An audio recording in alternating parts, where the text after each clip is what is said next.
Plenty boy. How are you? Timo, how Episode are you? 6. Episode 6. 6 episodes in, yes. I feel How's it's going how's good. life? Life is great. 200 Yeah. views on the previous episode. Just want to thank everybody for watching that. And all the likes and all the subscribes and all the comments and everything. We really do appreciate it. Growing slowly but surely. We keep on going. We're not doing this for, money or anything. We're just doing this because we really like to talk rugby and cock. Definitely. More happy than cock though. But you scream for the shark, so it's cock all the time actually. Hey, not these days. We win when we're not supposed to win anymore. Yes, I don't get it. I really don't get it. Yeah, let's jump straight into it. So we'll start with the Six Nations preview. Round 3, I think it is. One URC game. And then some rugby news. We'll just go over the teams, read some stats, and then just give our Opinions and everything on all that. So yeah. So first Alright, game. so the first game is going to be Wales versus Ireland at the Principality Stadium. It'll be on the 22nd, which is a Saturday at 4:15 our time, South African time. So Wales has made a lot of changes. They've made 9 changes. We can go through the team now. They went the 5-3 split, and they even debuted a player. LSME debuted him. He's one of the players from the Scarlets, and they're debuting him against Ireland. So it's gonna be really interesting to see how this works out. Well, in all fairness, Wales really don't have a choice now, and they've got their back against the wall. So, if Ireland was debuting 5 new players, that would be very strange. Wales they're going to go into that phase of rebuilding now. So, they need to throw everything but the kitchen sink. At this Six Nations, and the best they can hope for is maybe just get a win. And can you imagine if Wales pulls it through this weekend? Well, we'll go through our predictions in a bit. I'm sure both of us will have the same prediction for this one. But just imagine how amazing that would be. But if you look at the squad, you can see probably the most experience they've got is in the front row, and then obviously that with the exception of Falatawa. And other than that, especially in the backline, it's a fairly young, new Wales squad. So Wilgriff John, the tighted prop, only has 2 caps to the name. Nicky Smith and Elliot D with 51 and 53. And then obviously Falatau with 105 caps, and then Thomas Williams. The halfback pairing, the two players with the most caps to their name in the back line. And then you've got LSME. We spoke about him getting capped. How is this the best game to cap him for? Literally throwing him in the deep end. Ben Thomas with only 9 caps, Max Llewellyn with 5 caps, Tom Rogers with 7 caps, Blair Murray with 5 caps. So yeah, it's going to be very, very interesting to see how this one plays out. I'm actually sort of excited for this game. Well, here's the thing, though. If you look at the whole thing with LSME, we've noticed him obviously with the URC. We've been seeing him at the Scarlets and stuff. He hasn't been bad. I don't. The call-up is definitely justified. He's young, he's 21. And he's going into a battling side. Going to the halfback pairing, if you look at the halfback pairing, it's quality. Anscombe has been around. We back in the day we had Anscombe, that I believe he was playing for the Chiefs in Super Rugby. He was a solid fly-off. Falatau at number 8, like we discussed in one of the previous episodes, he was one of those 8th men that should have been compared to Dwayne Vermeulen at the end of the day, and it didn't happen for him that way. So, but I do think Wales have got nothing to lose, so just go for it at the end of the day. Yeah, well, it looks like that's exactly what they're doing. Like you said, they had to do something. They've obviously lost their coach now, so they have to do something and they just went for it straight, just went for it. Then if you look at the Irish team, which is obviously a lot more settled, also there is a few newer players. The first one coming to mind is this Thomas Clarkson, the title prop again. Big shoes to fill, for him. He's got 4 caps to his name. Joe McCarthy makes a comeback.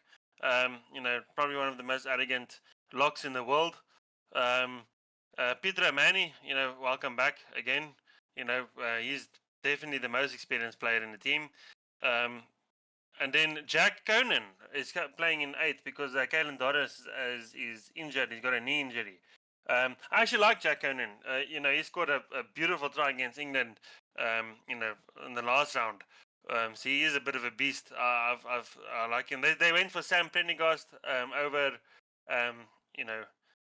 Conor Murray. I just think maybe Conor Murray is just not Leinster enough for them. Then obviously James Lowe, the monster, the guy that the Wales team really need to try and isolate. Mac Hansen is back, and then Jamie Osborne will be playing on his 6th cap. They've chose him over Hugo Keenan. I couldn't find whether Hugo Keenan was injured or not. Maybe they're just resting him. Maybe they're just trying to build, get some of the younger players some caps. And then also Jack Boyle coming off the bench. It'll be his first cap. And then Gus McCarthy also coming off the bench will be his 3rd cap. Yeah, well, looking at that, I mean, you look at Tommy Clarkson. Also seen him in the URC a few times. I mean, literally the starting front row is all from Leinster. Tommy Clarkson is from Leinster. The replacements that they've got is pretty much from Leinster. I just don't know why, why even bother in calling Leinster. Just call them, the Island Training Camp. Because they're bringing everybody from there in any case. I mean, except if you look at that, the exclusion there would probably be Conor Murray and Jack Crowley that are from Munster, and then you've got Bandiaki and Bielem that are from different unions. So I feel, at the end of the day, on paper this should be a close game. If you look at the caps from Wales, you look at the caps from Ireland, it shouldn't be a runaway game.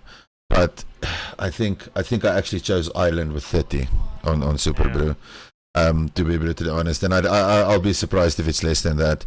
I just think Wales just don't have it in them. This is going to be that season that they just need to get through, and then start rebuilding when they've got a bit more finality on who's the new coach. Somebody that can start sourcing the new players and all that, and fix the damage that has been done over the past couple of years. Well, look, there's a 99% chance that Ireland will win this. In that 1%, the 1% that I'll be holding on for, Wales decide, fuck it, we're going to go for this. Our problem was Gatland and a lot of the other players that we've dropped. We've got a lot of new, young, exciting players. Let's just go for it. We're at home. We push for it. And let's just show the world we're not as shit as everyone thinks we are. And they win it. That would really be, I'd even get drunk for that. At the end of the day, I think the big problem. Highly unlikely, highly improbable, but not impossible. You see, the thing is this: if you're a betting person, right, and you went into a game where Ireland had a 1% chance of winning, the Springboks had a 1% chance of winning, the All Blacks had a 1% chance of winning, you'll still back them. Backing Wales on a 1% odd, I wouldn't even touch that. With a 10-foot pole. Very, very rich if you did have to put money. Well, imagine. Yeah. But then again, we've picked it this way and we've been wrong every time, so everybody just pick Wales. They're going to win because we're definitely sure Ireland's going to win, and we haven't had a very, very high success rate. We're definitely sure that Leinster is going to win, yeah. Yes. Then the second game, which is England versus Scotland. It'll be also on the 22nd of February at 7:15 our time. We can go through the teams here. England has only made one change to the team, which is George Martin, who was replaced by Ollie Chesham. I actually like Ollie Chesham very much. And so I think that England obviously went in with the mindset that why change anything? We literally beat France, a very hard France, um, with this team. So why change anything? I think the only reason George Martin got replaced because he was injured. Marcus Smith looked very good on 15. I still think that he is a better 10. It's there's an argument that can go both ways between Finn and Marcus. You know, I don't know. I like Marcus more than Finn. I still think Finn is very very good. You know, distributes the ball perfectly. You know, he just knows how to put players into gaps. Ollie Lawrence, one of the players I like him very much. I think he's probably one of the better 13s in the competition. And then Tom Curry, who has been exceptional. So there's actually Tom Curry and Rory Dodge are actually on par with breakdown steals. I think they've got the two of them have the most breakdown steals in the competition so far. No, I've got that wrong. Tom Curry is on the top. But still, it's going to be a very, very good competition to see Tom Curry versus Rory Dodge, because I think Rory Dodge has also been in very, very good form, for Scotland. So, yeah, I think that's going to be a beautiful battle. I think like we discussed, last week. It's just England has put themselves on the back foot for this competition, and they're fighting for second place now, which means that this is a game they cannot lose. And that is why England's not going to experiment. England's playing for pride. I think there's a clear indication that if you're looking at the rebuilding and the building up towards the World Cup, I feel that of all the Six Nation teams, I should say that I feel England is currently ahead of the rest of them in where they are with their progression. We can clearly see that by the way this team is being structured, and so we can clearly see that this is a team that they're looking to take to the next World Cup. Like, for example, Elliot Daly being on the bench, number 23. He can cover a lot of positions, but I'll put my head on a block that you'll probably see Elliot Daly fading out of the starting 23 by the next Six Nations, because they're clearly looking at building something that can go to 2027 and actually compete.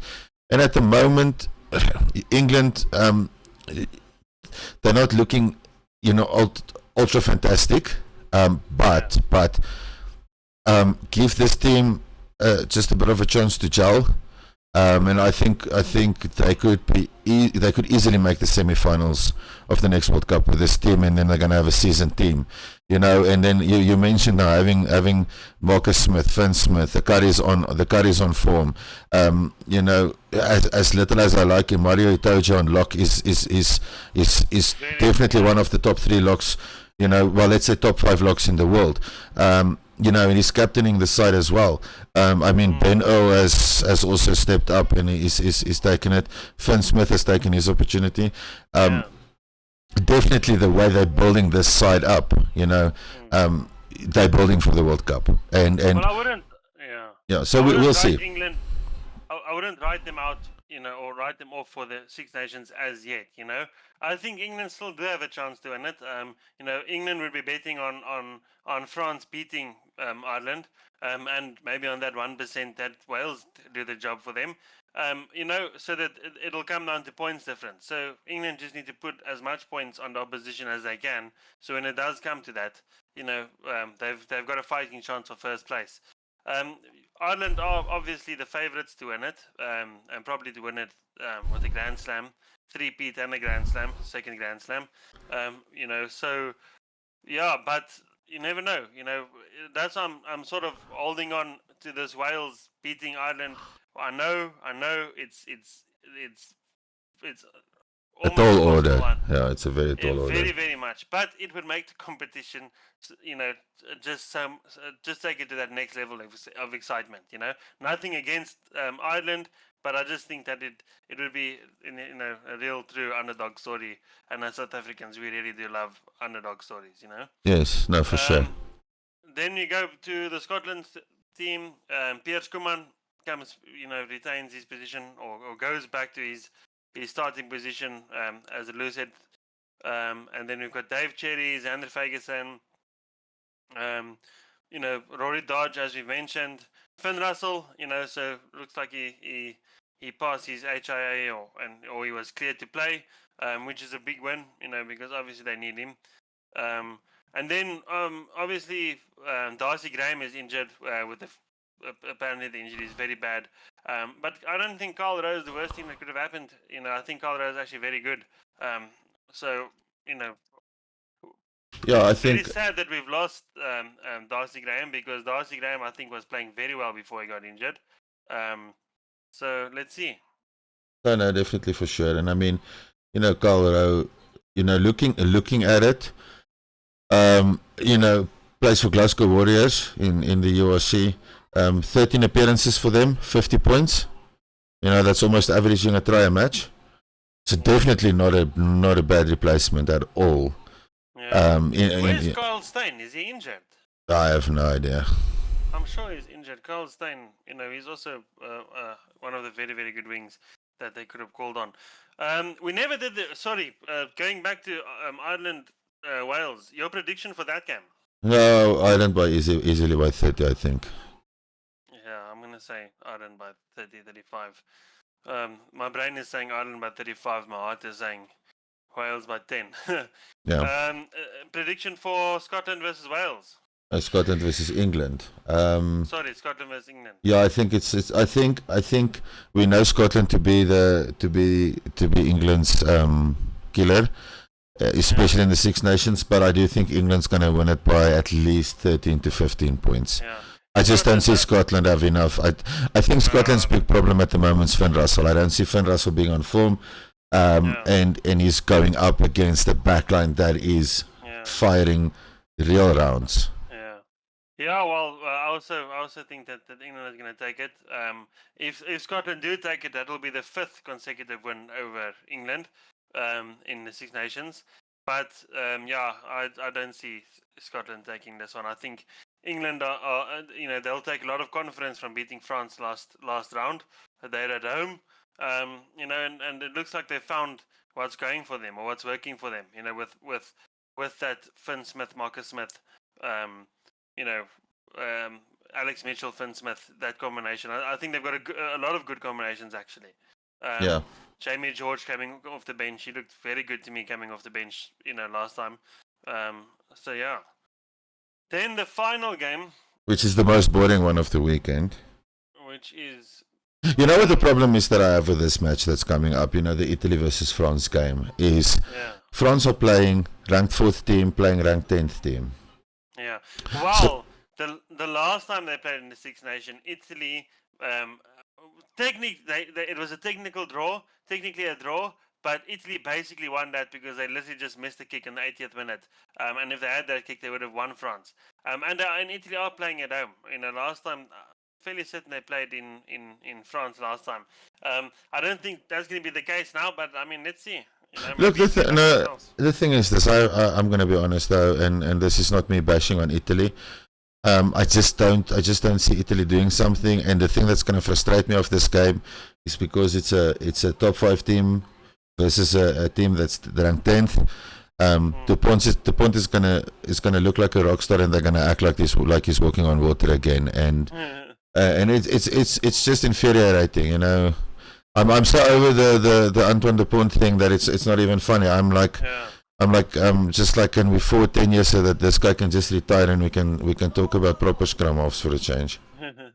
And we're coming back to that, and it's just a frustrating topic for me. If I go back and I look in the modern era of rugby, and I look at scrum offs like Aaron Smith, he loses that battle every time. So how does he become the GOAT and the best player that ever existed? No, I'm just really over the whole audacity that the people have towards Andre Dupont. Is he a good scrum off? Yes. Is he as good as everybody over exaggerates? No, not at all. Yeah. Well, I've also probably said it about 5 times in our 6 episodes. He's brilliant. He is a brilliant player. I really do think he is, he just still gets overhyped a lot. The Yes. Europeans really do find a way to. Other than playing in two different formats, playing sevens and playing the 15-man game and stuff like that, Yeah. which very few other players have done. Okay, Yeah. Jason Colby has done that. Quagga Just to Smith has done it. just to add that. Has done it. Yeah. Quagga Smith has done that, so it's not unique. He has done, and sorry, I'm going to say this as nicely as I can. He has done absolutely fuck all to earn the title that they've given him. He has not done anything that other player has not done in the past. Yeah. Well, I think he's the best 9 in the world. I just don't think he's the best player in the world. But yeah, let's see. We don't have the teams for this game, but I actually did see that France is planning to go for a 7-1 split. We'll see how true that is when the teams do get announced. At time of recording, it hasn't been announced yet. So that'll be very, very interesting. 7-1 split is very, very dangerous. I'm not agreeing with Matt Williams, but It's funny how the team that had the most opinion about it is the team that's copying South Africa. It baffles me quite a lot, Yeah. But then again, big gamble. It's a big gamble. I mean, I wonder who that single backline player is going to be. That will be which player do they have that can cover so many positions in the backline? And what? Yeah, well, the way they're going on, Andre De Pont can play prop as well. So well, let's see. I think they don't have a problem with that. Yeah. I don't know the bad thing, sorry, just to add on that. What's going to happen? He's going to retire from rugby and probably end up being the French coach at some point as well. So we're just never going to get rid of him, though. No, we'll never get rid of him. He probably will be a brilliant French coach as well, and everyone will over-exaggerate on how good France will be. But, probably. But yeah, I agree. It's going to be really interesting to see who that backline player is going to be. When we did our 7-1 split, at least we had Quagga Smith that Rassie said was going to play in the backline, was a backline backup, which I was praying to see. I think that would have been something to witness. But yeah, I don't know what they're going to do. Who they're going to have as that guy. I can't think of anyone. But then again, there's a lot of the French players that don't really know that well. Jelly Bean. It's going to be Jelly Bean. Jelly Bean, yeah. I don't know. He's not too hot. Things are not too hot between him and the coach. I've mentioned before on the show that there was a fallout with. It's the arrogance. It's the arrogance. We discussed that in one of the previous episodes. Yeah, 100%. And it's the arrogance that comes through. It's that soccer player mentality. You're not bigger than the game, and it's just like these guys don't realize it. Coming to that, do I hope Italy massacre the French and win by 700 points? Yes, I do. But I can't see it happening. I think France is going to have an easy win by about 20, though. France, just about to say. France, anything between 14 and 20 points, maybe even more. But yeah, you never know. We've been surprised before. Then the sole URC game for this weekend, the next game that we'll talk about. I think this episode is going to be a lot shorter than our previous episodes. It'll make up for that hour and a half monster we dropped last week or earlier this week. So you see, and this is not my problem. Before we head on, all my predictions, I'm just checking my Super Brew here now. The one that you didn't join for the Six Nations, by the way. I'm very disappointed in you. But your wife is on here, and she's picked exactly the same that I've picked. It's our margin is like 2 points apart every time. Yeah, I'm giving her all the. No, I doubt it. I've doubted. I've seen your picks. You've been having a bit of an island moment. You're going down. I like those those wild card picks, which usually come and bite me in the ass after. Yeah, so tell it to pick Wales in Italy. It's the weekend. Yeah. It's the weekend for that. if I was on, I would choose Wales by 14. So. Aye. So yes. The URC. Yes, URC. Bulls versus Lions.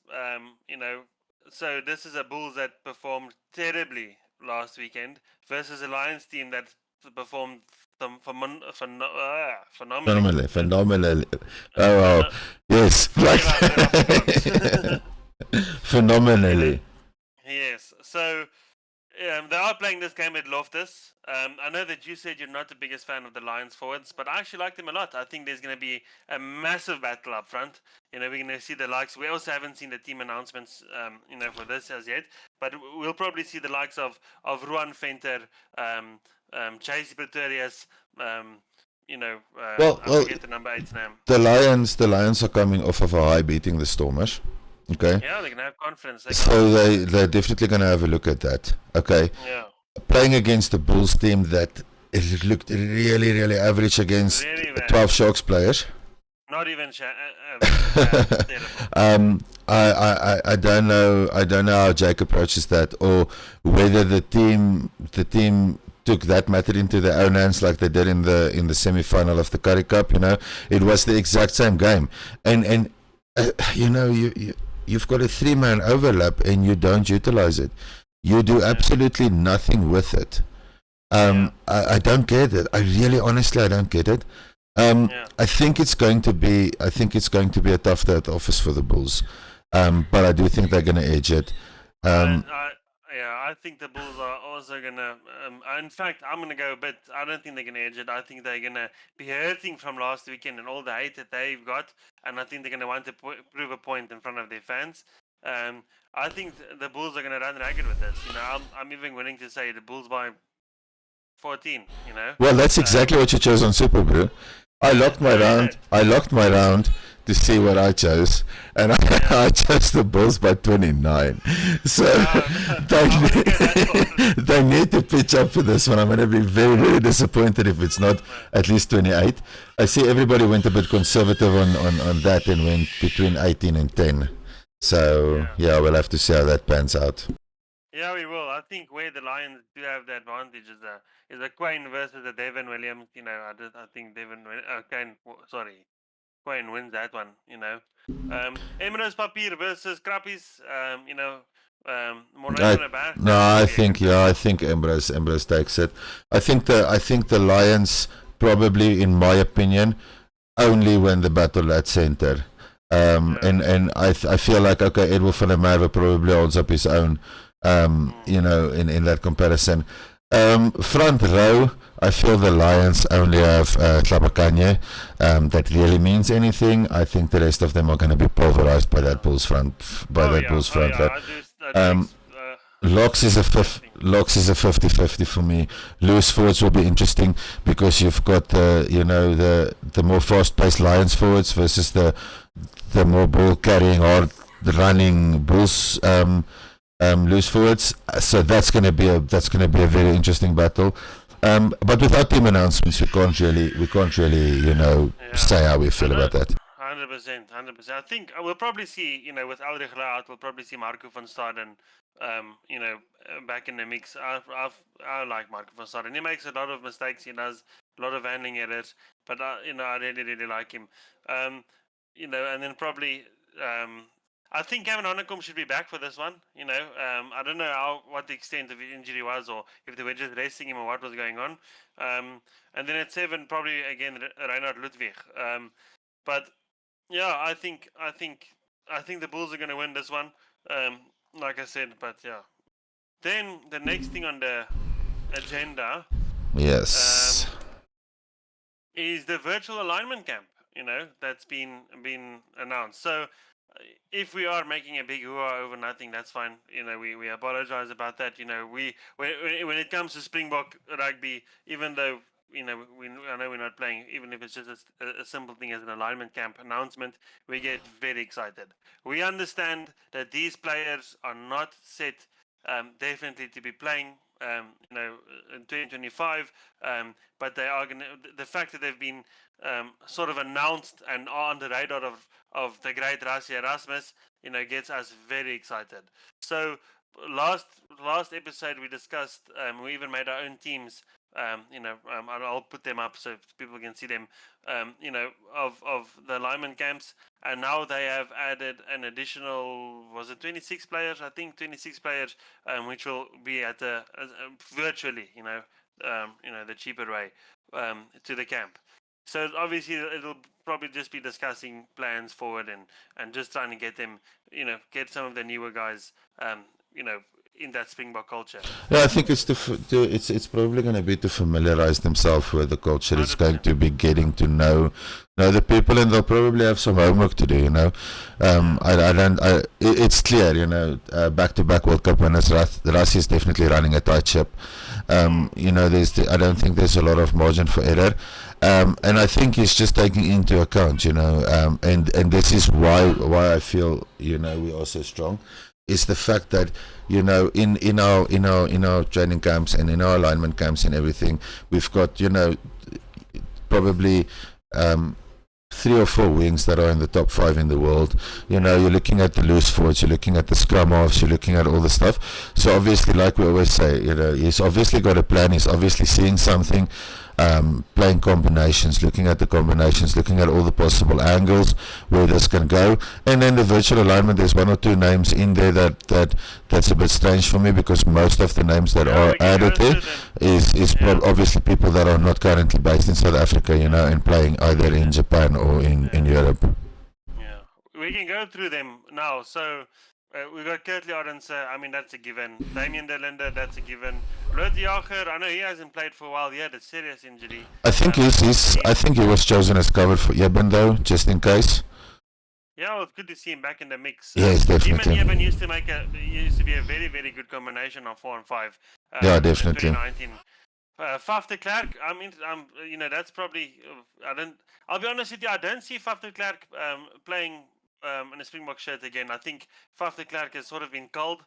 He might just be here to sort of, convey the knowledge and the experience that he's got as a 9. I honestly, I won't be upset if I see him. I have no issue with Faf de Klerk. I just think that we sort of moved on from that. I mean, Faf de Klerk is how old is he? He's not 34 or so. I still rate him as the second best option we've got on scrum off, to be brutally honest with you, behind Grant Williams. Yeah, well, let's see. Maybe we've got a few options, new options that are coming up, exciting options that are coming up. So let's see, Like I said, I won't be upset if he is there. Then we got to the Priya brothers, both playing for the Sail Sharks. I know. Yeah, that doesn't make any sense to me, to be brutally honest with you. That all. I don't.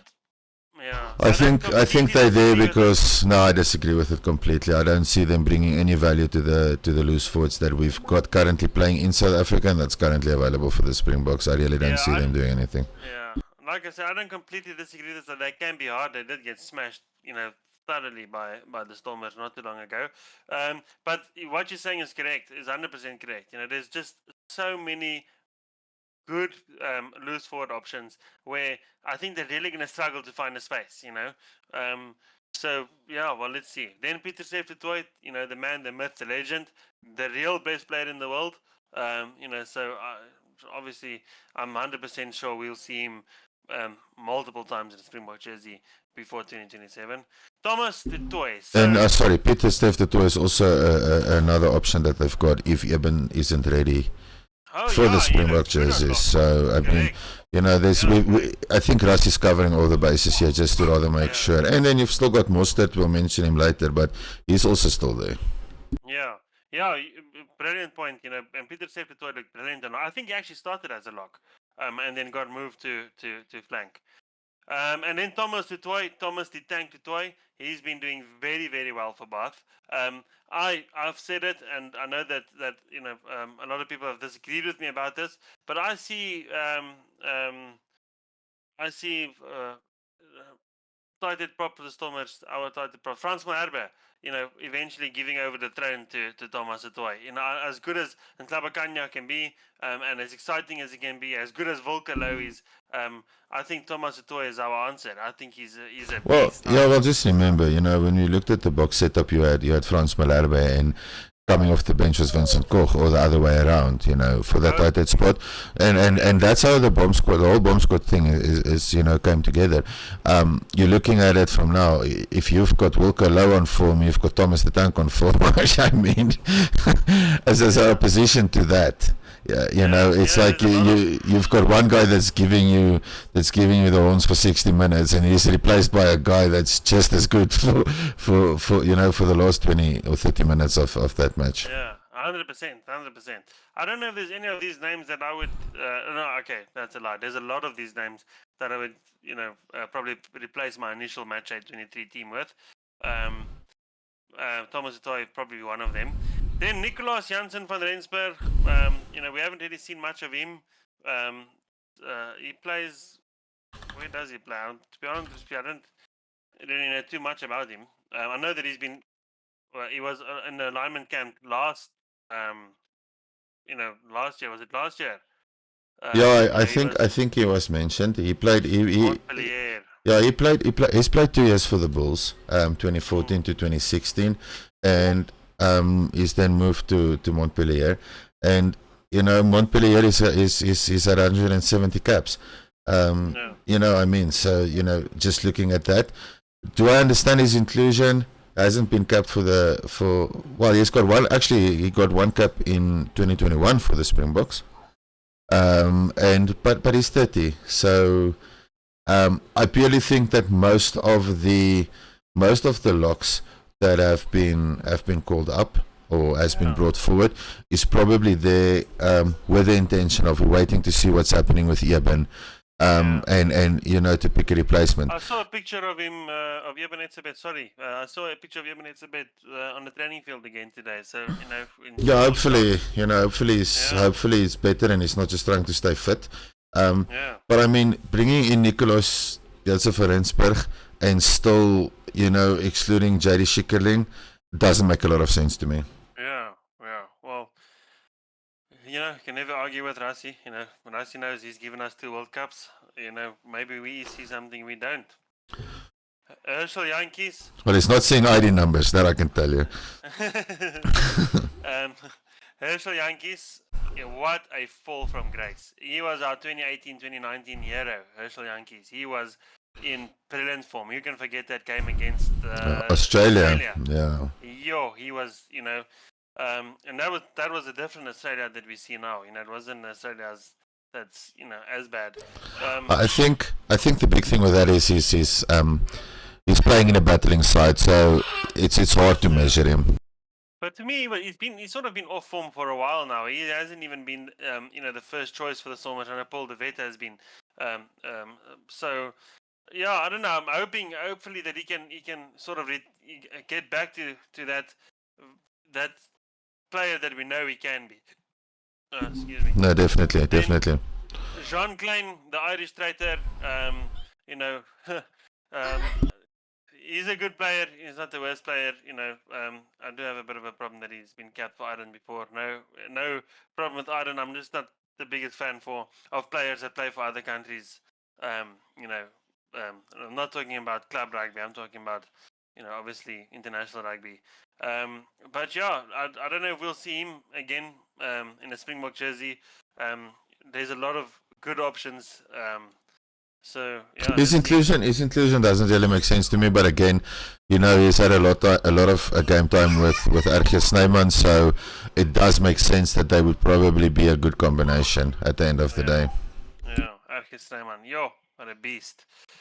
Cheslin Colby, the best wing in the world, and we live in a time where saying that with a James Lowe, who is in impeccable form, I think Cheslin Colby obviously edges him just a bit. Cheslin Colby did, prove to us that he's a bit better than James Lowe in that South African Ireland series. But yeah, in my opinion, Cheslin Colby the best wing in the world. It's very sad that obviously he's I think 32 or 33 already. So it's going to be very sad today, and I don't know how we're going to replace someone like Cheslin Colby. What a brilliant. No, I feel we covered on that. I mean, the Bulls have got young wingers. We spoke about Sebastian de Klerk the other day as well. I feel Sebastian de Klerk might not be a hot stepper like Cheslin Colby, but he'll be a solid wing. Yeah, there's a lot of options. I mean, you're still looking at the Stormers wings. You're looking at the wings at the Sharks. Yeah.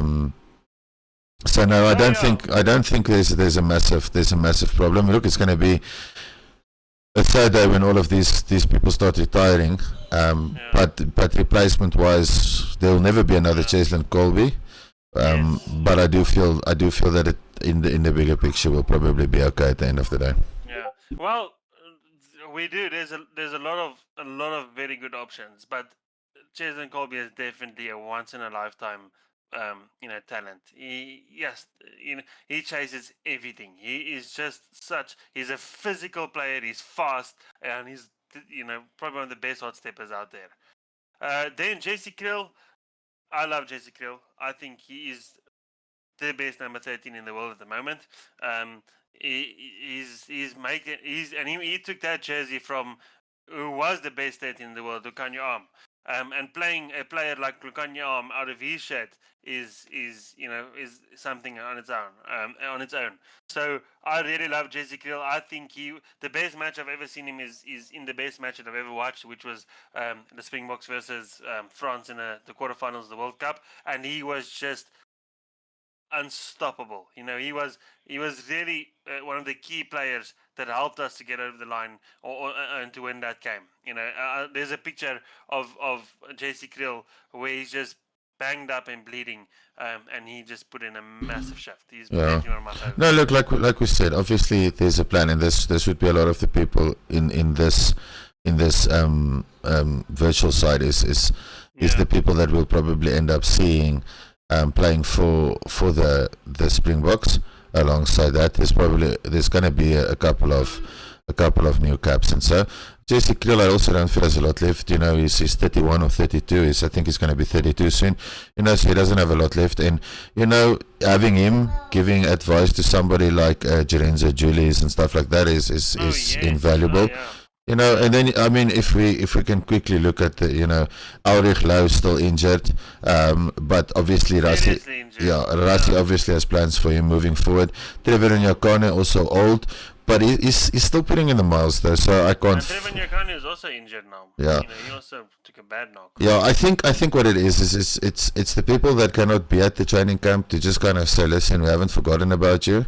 And you're not out of the thing. Yes, yeah. Malcolm Marks, obvious choice. Siya Masuku. I don't know. Once again, Rassie is watching our podcast. Rassie for including Siya Masuku. I don't know why, and I maybe I'm not seeing what the Springbok coach is seeing, but I don't understand. But then again, taking into consideration he plays top tier rugby for the Sharks. Moni's injured. We've got so many injuries. Sasa's injured, Damien's injured. So having him there as a backup, possibly for Jordan, is probably not the worst thing to kind of have in your team. I don't think he's a bad fly off. It's just like I just said last time. I just don't think he does a lot that makes him stand out. What I like about Siya Masuku, is that he's unbelievably physical. So you get those 10s that you sort of just put one side, let him kick for you, put you in space, but he doesn't really get into contact. And when he does, you must know he's going to be injured for 3 months. Siya Masuku is not scared of contact, and that's what I like about him. He's a very physical player. He's a very intelligent player. He knows when to kick.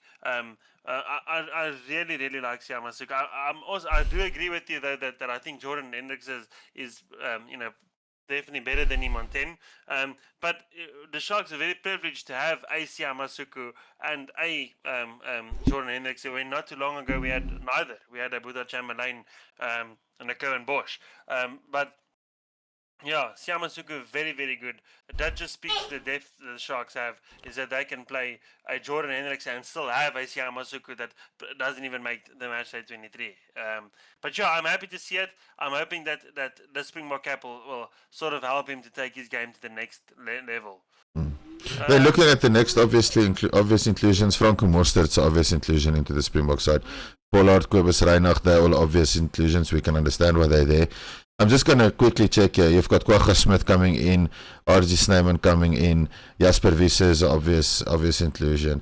But to take somebody like Jonathan Rausch, we actually had this discussion before the show. Yes, just before the show as well. Again, he's not seasoned. So, I don't understand that pick, and like but I then said, again, we're gonna have that same debate like we just had with yeah, Masuku there. You get, I think Jonathan Roche has looked fantastic in the games that he started for the Stormers. I think know. he's definitely a potential center pairing for me with Jerenzo Julius at the moment. Looking at the future, Yeah. he's a physical number 12.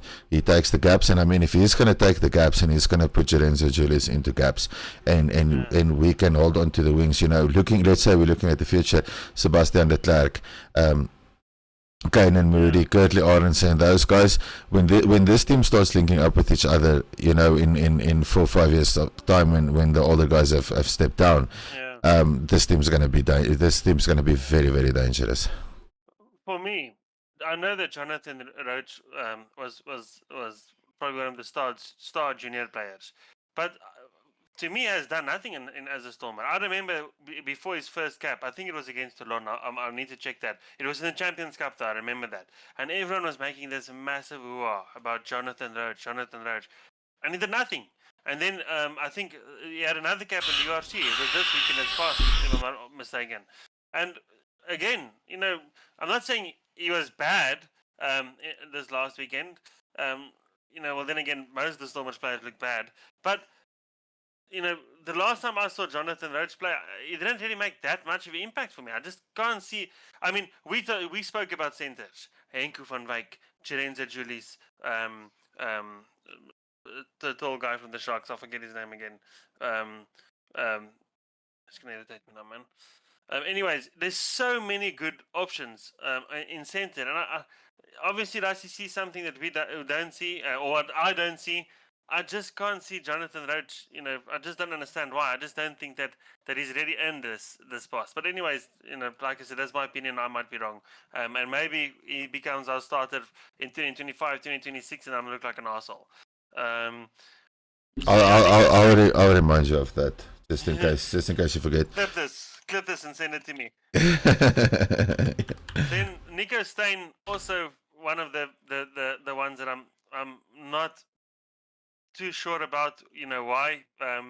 So he's played for the Lions a bit. I don't know. I feel like there's a lot better scrummies that we've got. I think we need to look at the stats, and I think a lot of what has transpired in his career is when they look at the stats based on the Currie Cup. 24 appearances, 79 points.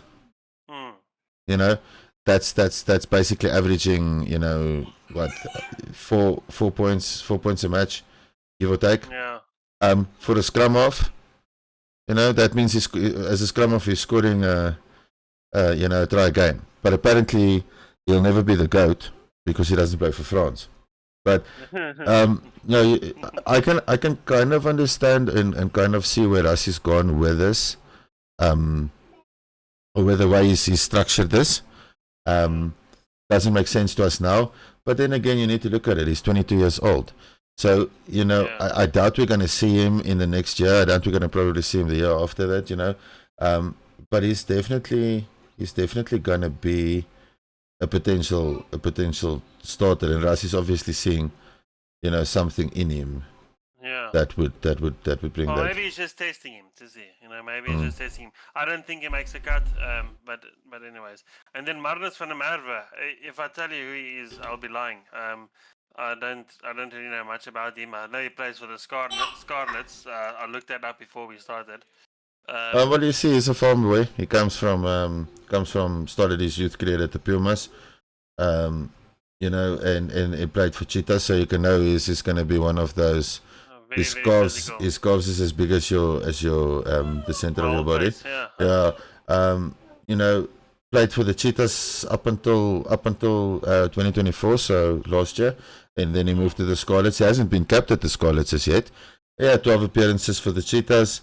In the URC. Prior to that, he played Currie Cup and Super Rugby. So comes from Nelspruit. So like I said, former specs on that. He's a hooker, 107 kgs.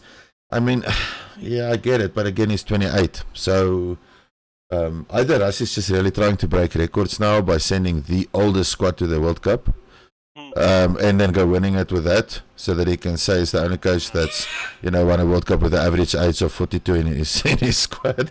I don't know what his plan is. I don't think it's a bad pick. Very unseasoned player, very very unknown player. So obviously we'll need to see, or have the situation develop and see where this goes. But obviously Russia has seen something that we haven't seen. Well, comparing him to what we've got at the moment, Joseph Dweba has probably hit about 7 lineouts this whole URC tournament. So he doesn't really have a lot of competition at the moment. There's another argument, or another thing that I've actually read or listened to, or I don't even know, I can't remember where. The argument that they make, where they say that if you don't play for a South African club, or haven't made a Springbok debut whilst in a South African club, you sort of get disadvantaged to get chosen as a Springbok. Do you think that Rassie Erasmus is sort of rewarding or incentivizing players based in or playing in one of the 4 main South African franchises? I don't know. That's been a topic of discussion for many years. Manus van der Merwe would obviously be the exception to that. If he does get capped. Well. Considering if he gets capped this year, he still hasn't played for a team outside South Africa though, because he still hasn't been capped for the Scarlets, but he has been capped for the Free State, multiple times, and he's played rugby at the Pumas and stuff. So it's a hard one to say. We've had a discussion. I think that discussion, looking at what New Zealand's doing, it's going to bite them. I feel it's going to bite them with a lot of their players playing abroad now. Jordie Barrett coming into the equation, he won't be eligible for All Blacks rugby. Looking at Mwanga, he's not going to be eligible for All Blacks rugby. Aaron Smith, for example, I know he's retired, so I think he's just raking in some last minute cash in there, just to make sure that he can retire. And obviously Aaron Smith being my favorite player of all time. That's the sad thing. We had the discussion after the last World Cup. Sitting there just knowing you're never going to see him in an All Black jersey again was already sad in that sense. He was that player you love to hate because he was just that good, and he always made the opposition look off. I don't know. For me, I would say we have so much depth and we have so much players playing all over that we know the environments, we know the circumstances, we know the other players. We're so intertwined. South Africa is so intertwined in world rugby that we should actually not be losing games. No. Well, this is the year that's going to really test us. I mean, we spoke about it last episode as well, where we have Ireland away. We've got France away. We've got All Blacks at Eden Park. This is going to be a cracker of a year for us. I'm unbelievably excited for the Autumn Nation series. I'm unbelievably excited for the Rugby Championship. So let's see. This is where our mettle really gets tested. No, for sure. Let's end off with some rugby news. We obviously went over the virtual alignment camp. I don't know if you saw that the All Blacks versus Ireland, the first round of the Autumn Nation series, will be held in Chicago. I don't know. I know this is. I'm fairly certain this is a financial thing, but to me, I really don't. I honestly don't like it. To me, if the All Blacks are playing Ireland, don't the fans of the All Blacks or Ireland deserve to see this more than neutrals from America? And I understand we want to grow the game in America, and I understand that the All Blacks versus Ireland is probably one of the hottest, rivalries out there. Even though, look, we need to be realistic about this. The 2031 World Cup is in the US. So maybe it is not about that maybe it's just about preparation. Maybe just Right. seeing, is everything there up to par? And then having two of the best teams in the world going at it in a foreign country. I mean, how else would you like to promote the sport of rugby in a country that is not well known, or that doesn't know rugby well? I mean, you rock up there with two teams in the top three, and you play an exhibition match in Chicago. Well, they go and watch it though. Well, they did it a couple of years ago as well, where it was also New Zealand versus That was 2024. No, there was a game in New Zealand versus Ireland in the States as well. I think it was close to about 2016, and they had a fantastic turnout. I mean, at the end of the day, it comes down to that. There is a World Cup that's going to be in the US in 2031. They need to prepare for it. They're not well known for rugby. Is everything there going to be up to code, up to scratch, up to par? What are they looking at? And maybe they're just using these opportunities to go and say, listen, okay. And then the other thing we need to take into account as well, when New Zealand play in Europe, half of New Zealand don't watch the games because it's impossible with the time zones, and the other way around. Where I feel the US kind of nullifies that, where both countries will actually be able to watch the game. And unlike our economy, they can probably go and watch the games in the US. I think it's a fantastic exhibition for the sports.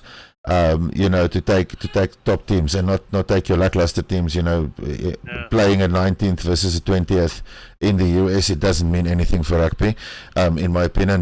No offense to those teams, but if you wanna put on a complete exhibition of what rugby is and whatever, you send two nations in the top 5 to go there and to just destroy and massacre. I understand that.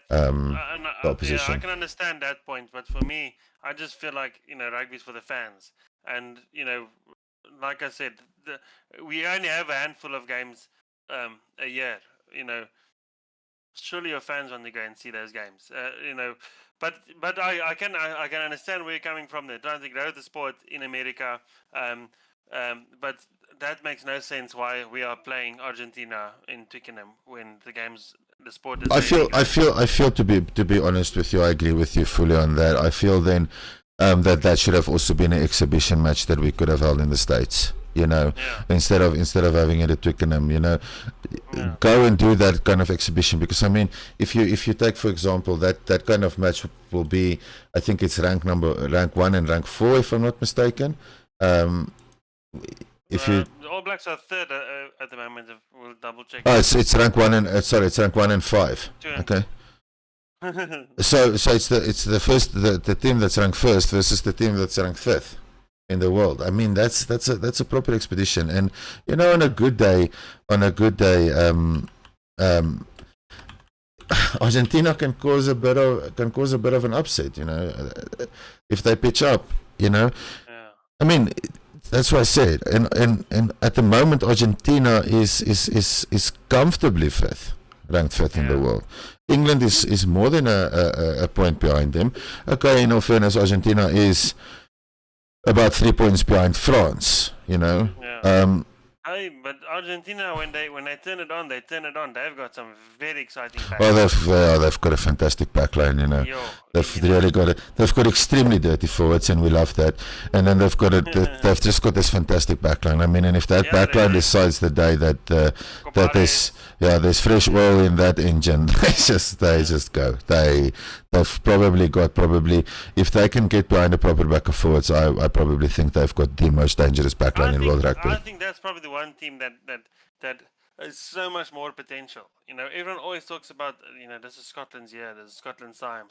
I think Argentina is in a space where we haven't seen them probably ever. They are. I mean, they went over and they beat All Blacks in New Zealand. They beat us. In the Rugby Championship. They massacred Australia. They massacred Australia. I honestly think that the Argentinians, hopefully they do sort of reach that potential, and it's not just they're so good in that, because they can also have a few doozies where they get smashed. You see, that's what I love. You look at rugby. My ideal semi-final scenario would be Having the four South Africa, New Zealand, Argentina, and Australia in the semi-finals of the World Cup, as it should be, and then just then it's guaranteed that it's going to be another Southern Hemisphere World Cup again, and in all the fairness, it would be great if Argentina wins that, because then every major nation in the Southern Hemisphere has won the World Cup. Compared to, if you look at Europe, they've also have a fantastic record of only England winning it once. France has been in more World Cup finals than South Africa, and they still don't have a trophy to show that. So I'm being bashful now again, but who cares? I'm always saying it's fine to win all these little battles, but everybody keeps losing the war to one of the Southern Hemisphere teams at the end of the day. Once every 4 years you are measured, and we step up to that ruler with pride, and we take the World Cup. So, but if you look at the World Cup rankings or the world rankings, especially in the men, if you take number 1, I would say, to number 9, probably number 10. Italy do have their moments where it's just like they're a bit like Argentina, when there's that one or two games a decade that they switch on, and then they look fantastic. So I feel in that regard that take any one of the top 10 nations there, and play an exhibition match, get the game of rugby known there and stuff. I think it's fantastic that New Zealand and Ireland are doing that. I feel that like you say, the South African Argentina one could have easily been played there as well. It's increasing brand awareness, it's increasing the fans, and all that. And you have your top basically your top 4 nations, or 12, excluding France, your top 2 teams in your top 5 nations, 4 teams in your top 5 nations, sorry, that's going at it, on American soil. That's probably the best expedition you can have for rugby. Well, let's see. I think the day that the Americans really do get into it, all of us are in for a lot of trouble. Well, look, I think wild athletes. Look, I think if you look at it in a bigger picture, USA is ranked 16th. Okay, so they're not badly ranked. I think USA's big thing is it's just the awareness. They've got their sports and they stick to it. But I mean, you look on the other side of the coin. The USA women's team is ranked 9th. Yeah, and the Canadian team is ranked 1, if I'm not mistaken. They're ranked 2nd behind England now. Yeah. So Yeah, but I think if we are honestly looking at countries to develop rugby in, or not, I don't know if that's the right phrase, but to try and grow the sport in certain countries, I think the USA is probably not the right one. Now, I understand the financial aspect from it, I do, but I just can never see the Americans dropping. Is it NFL, football, American football for rugby? I just, I mean, they are. Look, I feel we should be lucky by that, and because I do feel that I watch a lot of American football. Well, I watch replays of it and stuff like that because it's always the time zone thing. But when you look at it from a different perspective, if those guys started playing rugby with a proper coach, so if you take, for example, a Franco Smith, a Rassie Erasmus, take any of the top 5 or 6 nations in rugby, put their coaches in there, let them start developing rugby in America. I don't think we'll be able to stop them because they've just got the population to do it. They've got the population. I mean, if you look at it, they've got 51 states. That means there's going to be 51 provincial sides, playing competitions. They're going to have so many people to pick from. That and just, I mean, I looked at the sevens. They did the USA did well on the sevens. They had Terry Baker. Terry Baker was once dubbed the fastest rugby player on the planet. Oh yeah. And that guy had wheels, man. I'm telling you, that guy had proper wheels. Proper wheels. It wasn't some other. That was Yokohama's. It wasn't some other China brand. Baker or Jordan Baker? Why did I think he was called Jordan Baker? No, it was Terry Baker. Okay. Yeah, but they've had a lot. They've had a lot, but we'll see. I think it's good for the sports, and I'm glad they're doing it. But we'll see. We'll see how that goes and what the turnout is. Yeah. think we can end it off on that one. I don't know how many minutes we are, but We went over an hour again, yeah. like we in style. Oh well, next time we'll give you guys an half an hour. No, next time we'll try and stick closer to an hour. We won't go over it. Yeah. But All right. lekker. Well, thank you guys so much for watching. Yes, like and subscribe, and then we'll see you guys again on Sunday after the rugby. Sunday night, Monday morning. Yes. All right. Cool. Thanks. Cheers, everybody.